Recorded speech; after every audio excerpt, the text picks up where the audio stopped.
आप देख रहे हैं डे एंड नाइट न्यूज, निष्पक्ष और निडर।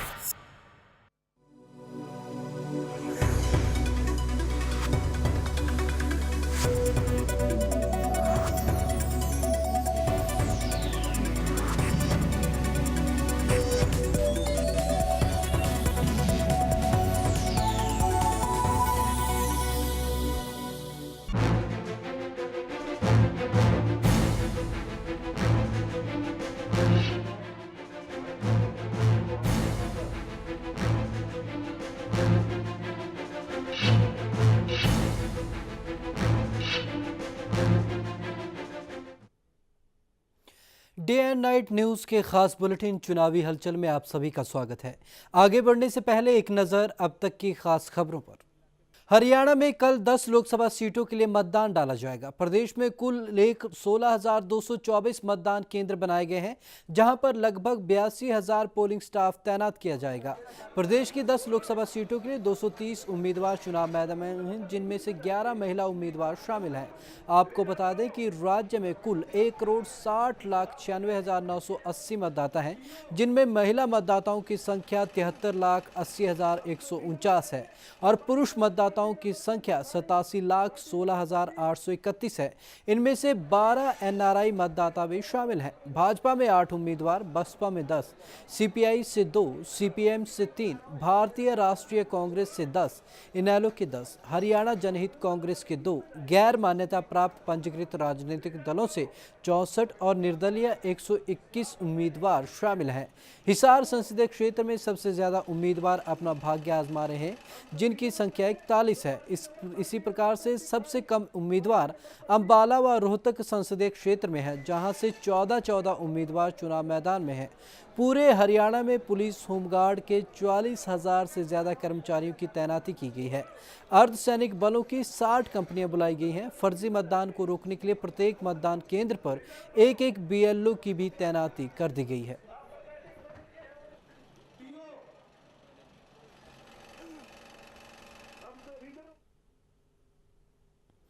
हरियाणा की 10 लोकसभा सीटों पर 10 अप्रैल यानी कल मतदान होने जा रहा है। इसके लिए निर्वाचन आयोग ने व्यापक तैयारियां कर ली हैं।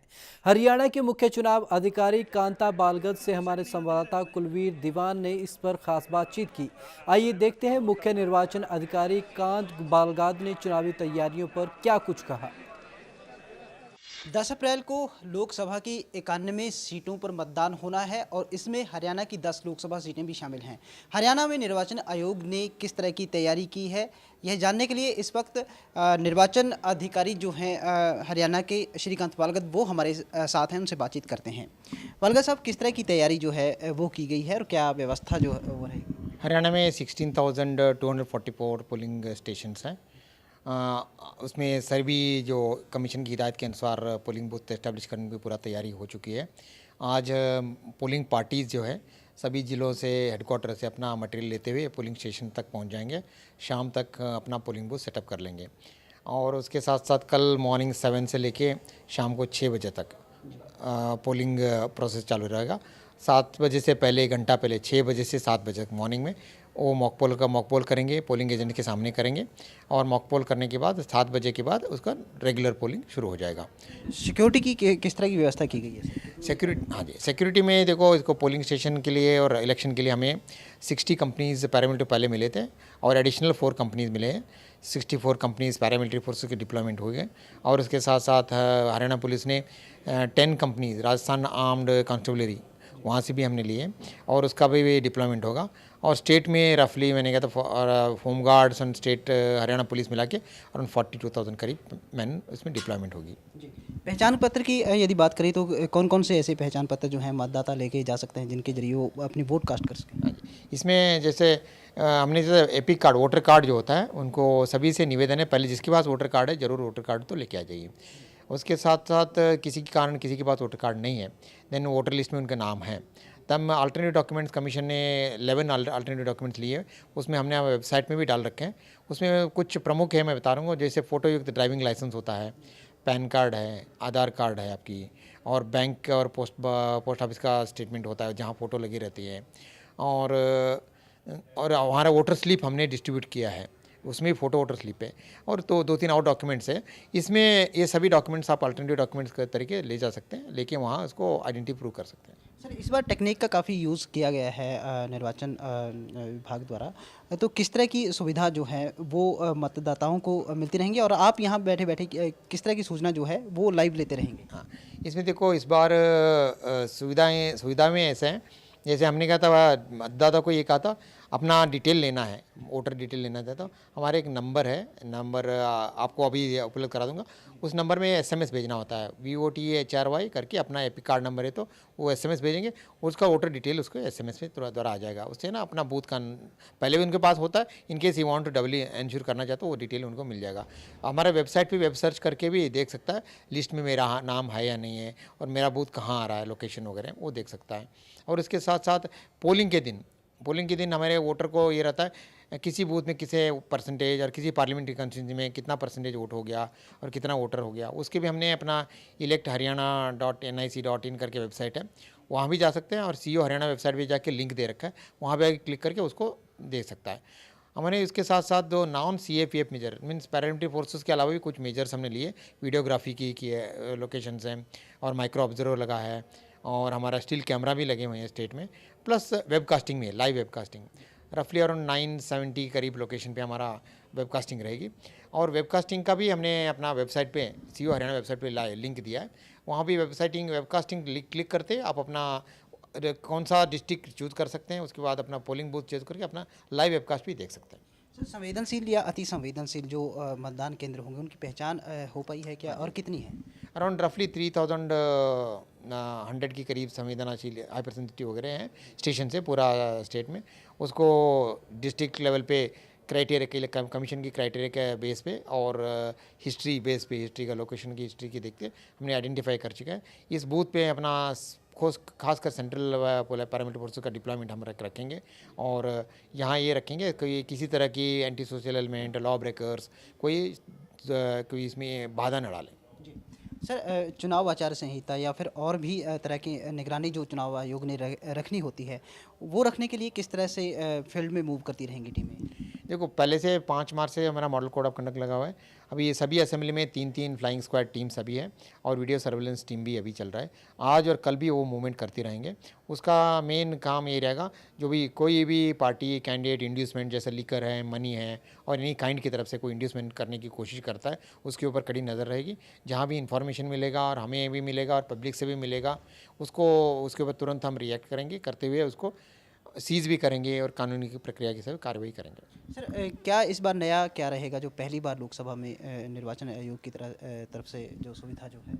इस बार देखो हरियाणा के लोकसभा में तो वोटर स्लिप हमने नेशनल इलेक्शन में वोटर स्लिप इस पर डिस्ट्रीब्यूशन हुआ है सभी वोटर्स को और उसके साथ साथ वेबकास्टिंग जो हम कर रहे थे इस बार खासकर हरियाणा लोकसभा इलेक्शन में हम पहली बार कर रहे हैं और जो डैशबोर्ड मैंने बताया था वो भी नेशनल जो स्टेट इलेक्शन में पूरा जो पार्लियामेंट इलेक्शन है उसमें पहली बार हम यूज़ कर रहे हैं और बहुत सारे कुछ मॉडल स्टेशन भी हम पोलिंग स्टेशन भी बना रहे हैं और रफली अराउंड 200 करीब होगा। उसके साथ साथ कमीशन की और हिदायत भी उसको भी हिसाब से हम सुविधा सभी पोलिंग स्टेशन में देंगे। मॉडल पोलिंग स्टेशन में थोड़ा सा ज़्यादा सुविधा देंगे। सर सुबह कितने बजे मतदान शुरू होगा और शाम को कितने बजे तक ये चलेगा? हाँ, मॉर्निंग 7 AM कल 7 AM शार्प शुरू हो जाएगा, शाम को 6 बजे तक चलेगा और 6 बजे जो लाइन में खड़े होते हैं उसको लास्ट पर्सन से लेके सभी को पर्ची दिया जाएगा। जो भी 6 बजे लाइन में खड़े रहेंगे किसी बूथ में सबको वोट डला जाएगा। तो ये है श्रीकांत पालगत जो जानकारी दे रहे थे कल मतदान जो हरियाणा में होने जा रहा है उसके बारे में। उम्मीद करते हैं कि मतदान जो है ज़्यादा से ज़्यादा लोग इसमें अपना हिस्सा डालेंगे और शांतिपूर्ण रहेगा। कैमरामैन गिरीश दुर्गापाल के साथ Kulveer Diwan, day night news. Rohtak Lok Sabha क्षेत्र में चुनाव को देखते हुए लगभग सभी तैयारियां पूरी कर ली गई हैं।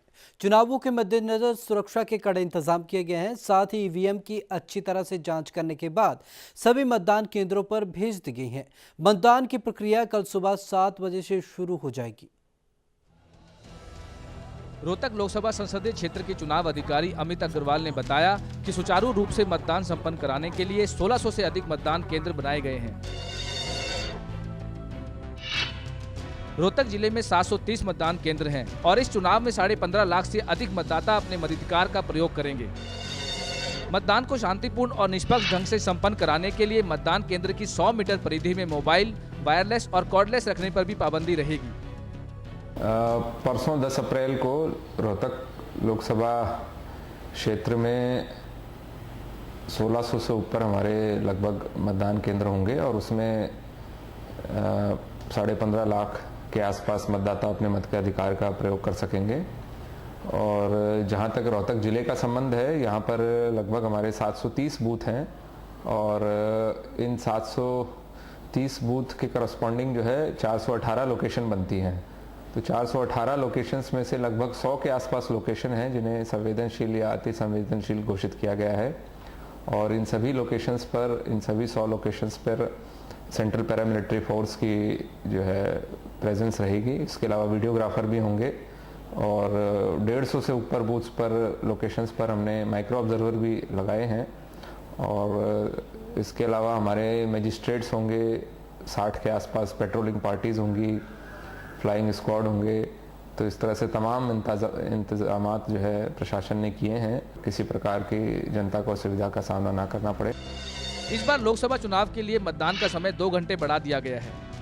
मतदान सुबह 7 बजे से शाम 6 बजे तक होगा। मतदान शुरू होने से पहले सभी मतदान केंद्रों पर मॉक पोल किया जाएगा। मतदान के दिन कोई भी राजनीतिक दल मतदान केंद्र के 200 मीटर तक के दायरे में अपना चुनावी बूथ नहीं बना सकता और जिस भवन में एक से ज्यादा मतदान केंद्र बनाए गए हैं वहां पर प्रत्याशी 200 मीटर दूरी से बाहर अपना केवल एक बूथ बना सकता है। निर्वाचन अधिकारी ने यह भी बताया कि रोहतक लोकसभा क्षेत्र में 200 से ज्यादा संवेदनशील और अति संवेदनशील मतदान केंद्र हैं। इसके लिए पैरामिलिट्री फोर्स की तैनाती भी की जाएगी।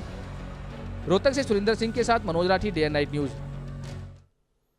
प्रदेश में कल होने वाले लोकसभा चुनाव से ठीक एक दिन पहले हरियाणा सरकार द्वारा बुजुर्ग पेंशन बांटने को लेकर बीजेपी के गुड़गांव प्रत्याशी राव इंद्रजीत सिंह ने प्रदेश सरकार पर आरोप लगाया है। उनका कहना है कि चुनाव को प्रभावित करने के लिए मतदान से ठीक एक दिन पहले पेंशन बांटी जा रही है, जिसको वह चुनाव आयोग से शिकायत करेंगे। राव इंद्रजीत का मानना है कि आमतौर पर 4 या 5 तारीख को पेंशन बांटी जाती है, लेकिन इस बार 9 तारीख को पेंशन बांटकर हरियाणा सरकार चुनाव को प्रभावित करना चाहती है, जो नियमों के खिलाफ है और वह इसकी चुनाव आयोग से शिकायत करेंगे।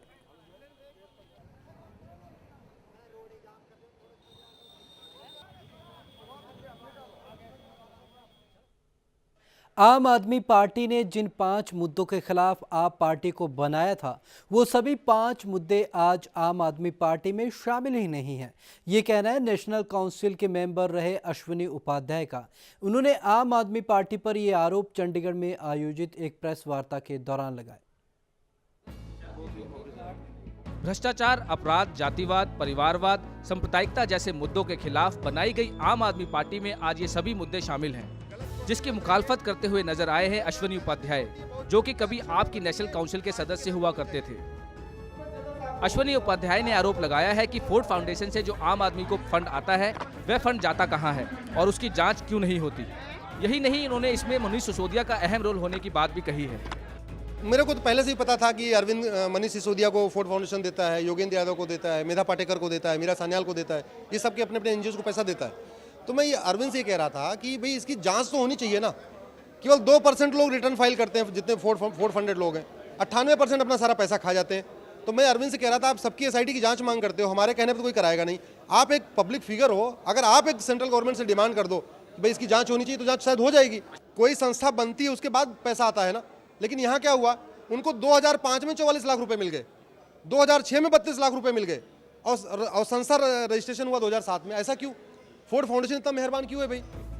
अश्विनी उपाध्याय ने अरविंद केजरीवाल और योगेंद्र यादव पर आरोप लगाते हुए कहा है कि रॉबर्ट वाड्रा के होटल अमन में इनकी कांग्रेस के नेताओं के साथ विपक्षी वोट को बांटने की डील हुई थी, क्योंकि जो पार्टी पहले महज 70 लोकसभा सीटों में चुनाव लड़ने वाली थी, वो अचानक चुनावों से कुछ समय पहले ही 400 से ज्यादा सीटों पर लड़ने का फैसला क्यों लेगी।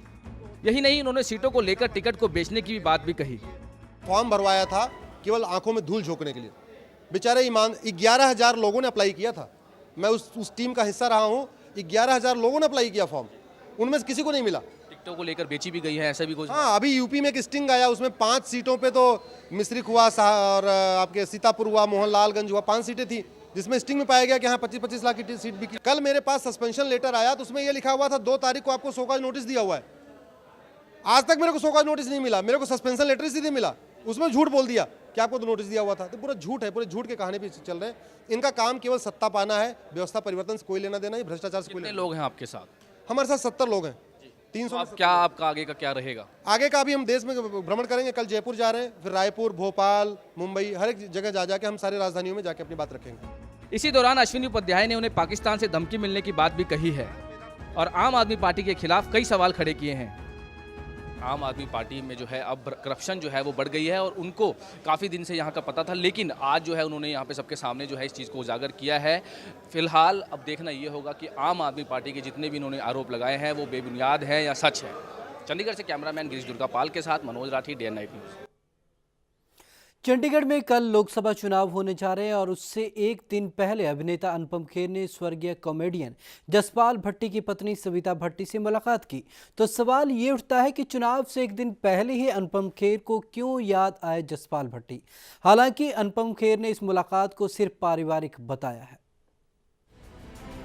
आम आदमी पार्टी ने सविता भट्टी को चंडीगढ़ से उम्मीदवार घोषित किया था, लेकिन कुछ दिनों के बाद ही सविता भट्टी ने चुनाव न लड़ने का फैसला कर अपनी टिकट लौटा दी थी और बाद में पार्टी की सदस्यता से भी इस्तीफा दे दिया था। वहीं अनुपम खेर की पत्नी किरण खेर भी चंडीगढ़ से भाजपा की प्रत्याशी हैं, जिसको लेकर अनुपम खेर शहर में कई दिनों से प्रचार भी कर रहे थे। चुनाव में बस एक दिन पहले अनुपम को स्वर्गीय कॉमेडियन जसपाल भट्टी की याद आई और सविता भट्टी से मिलने उनके घर पहुंचे। अब अनुपम खेर की इस मुलाकात के कई राजनीतिक मायने भी निकाले जा रहे हैं। हालांकि अनुपम खेर इस मुलाकात को राजनीति से हटकर पारिवारिक मुलाकात बता रहे हैं। उनका कहना है कि जसपाल भट्टी से उनके काफी निकट संबंध थे और वो परिवार को सांत्वना देने गए थे। जसपाल भट्टी जी न केवल पंजाब के बल्कि पूरे हिंदुस्तान के एक बहुत ही खूबसूरत डिफरेंट अंदाज के कॉमिक एक्टर थे। तो उनकी दिस एक्सीडेंटल डेथ से मुझे बहुत दुख हुआ और बहुत सदमा पहुंचा और ये मेरा फ़र्ज़ था कि मैं आज उनकी वाइफ सविता भट्टी जी को और उनकी मदर को, उनके बच्चों को आकर अपनी श्रद्धांजलि अर्पित करूं। मैं प्योरली उस पॉइंट ऑफ व्यू से यहाँ आया था और मुझे बहुत अच्छा लगा और उनके दुख को मैंने साथ में थोड़ा सा उसका शेयर किया मैंने उनका दुख। मगर एक माँ का अपने बेटे को खोना, एक बच्चों का अपने बाप को खोना और एक वाइफ को जिसने अपनी ज़िंदगी के सारे साल अपने पति के साथ, अपने दोस्त के साथ गुजारे हैं, उसका कोई सानी नहीं है। इस दौरान अनुपम खेर ने सभी मतदाताओं से ज़्यादा वोट डालने की अपील भी की। उन्होंने कहा कि जनता अच्छी छवि वाले नेताओं को चुनकर लोकसभा में भेजे, जिससे देश का विकास हो सके।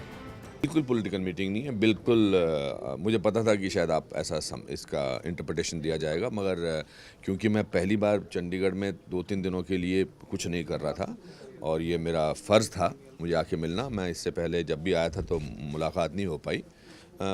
दोस्तों के खो जाने पर दोस्तों के परिवार वालों को मिलने में कोई पॉलिटिकल एंगल नहीं देखा जा सकता। ये एक मेरा जो हमने एक बहुत ही कमाल का पंजाब का कलाकार खोया, हिंदुस्तान ने एक बहुत ही अच्छा कॉमिक एक्टर खोया, एक बहुत खूबसूरत इंसान खोया। मेरा फ़र्ज़ था कि मैं उनके घर आकर उनके परिवार वालों को उनकी श्रद्धांजलि अर्पित करूं। वहीं सविता भट्टी ने इस मुलाकात पर कुछ भी कहने से इनकार कर दिया। खैर, यह तो आने वाला वक्त ही बताएगा कि जनता किसे चुनकर लोकसभा के लिए भेजती है। कैमरामैन श्रवण कुमार और प्रियंका नेगी के साथ Amit Kumar, day and night news. चुनावी हलचल में आज के लिए बस इतना ही। विवेक शर्मा को दीजिए इजाजत। नमस्कार। खबरों की दुनिया में आइए, हमारे साथ कहीं भी और कभी भी जुड़िए। हम मिलेंगे फेसबुक पर, हम दिखेंगे यूट्यूब पर, हमें फॉलो कीजिए ट्विटर पर। खबरों के साथ बने रहिए रात दिन।